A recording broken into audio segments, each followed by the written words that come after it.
ஆனந்த சமையல் நேயர்கள் அனைவருக்கும் அன்பான வணக்கங்கள். இன்றைக்கி நம்ம கொத்தமல்லி சாதம் டைப் 2 எப்படி செய்யலான்னு பார்க்கலாம்.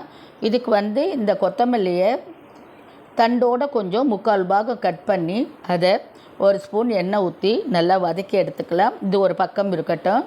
ஒரு மிக்ஸி ஜாரில் ஒரு 1/4 முடி தேங்காய், சின்ன முடி, அதில் தேங்காய் 1/4 முடி போட்டிருக்கேன். ஒரு 20 காஞ்ச மிளகாய் சேர்த்துக்கலாம். ஒரு 10 பல் பூண்டு சேர்த்துக்கலாம்.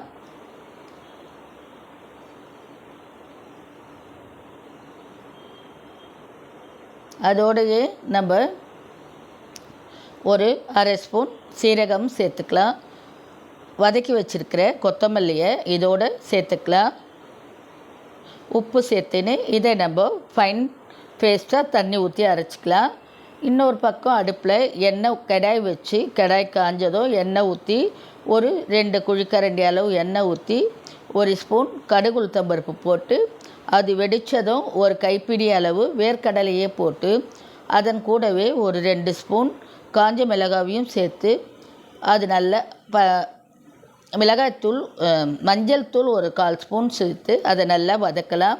அதை நல்லா வதங்கிட்டு பருப்பெல்லாம் நல்லா சிவந்து வரும்போது அரைச்சி வச்சுருக்க பேஸ்ட் அதோடு மிக்ஸ் பண்ணிடலாம்.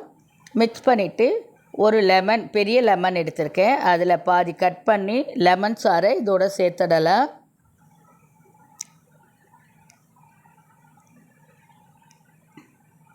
வடித்து வச்சுருக்கிற சாதத்தை நம்ம இதோடு சேர்த்து நல்லா கலரி ஒரு 2 நிமிஷம் அந்த தணல்லே வைக்கலாம்.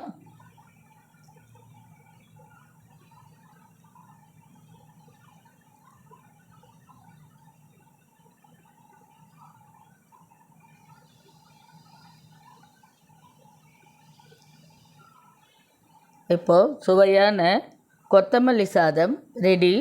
இது நம்ம தேங்காய் சேர்த்து செய்கிறதுனால வேறு டேஸ்ட்டாக இருக்கும், சூப்பராக இருக்கும். நீங்களும் செஞ்சு பாருங்கள், ரொம்ப நல்லாயிருக்கும். தேவைப்பட்டால் இறக்கும்போது ஒரு 2 ஸ்பூன் நெய் ஊற்றி சுற்றி கிளறி எடுத்துடலாம். டேஸ்ட்டாக இருக்கும். மறக்காமல் என்னோடய சேனலுக்கு சப்போர்ட் தாங்க. சப்ஸ்கிரைப் பண்ணுங்கள், கமெண்ட் பண்ணுங்கள், ஷேர் பண்ணுங்கள் ஃப்ரெண்ட்ஸ்.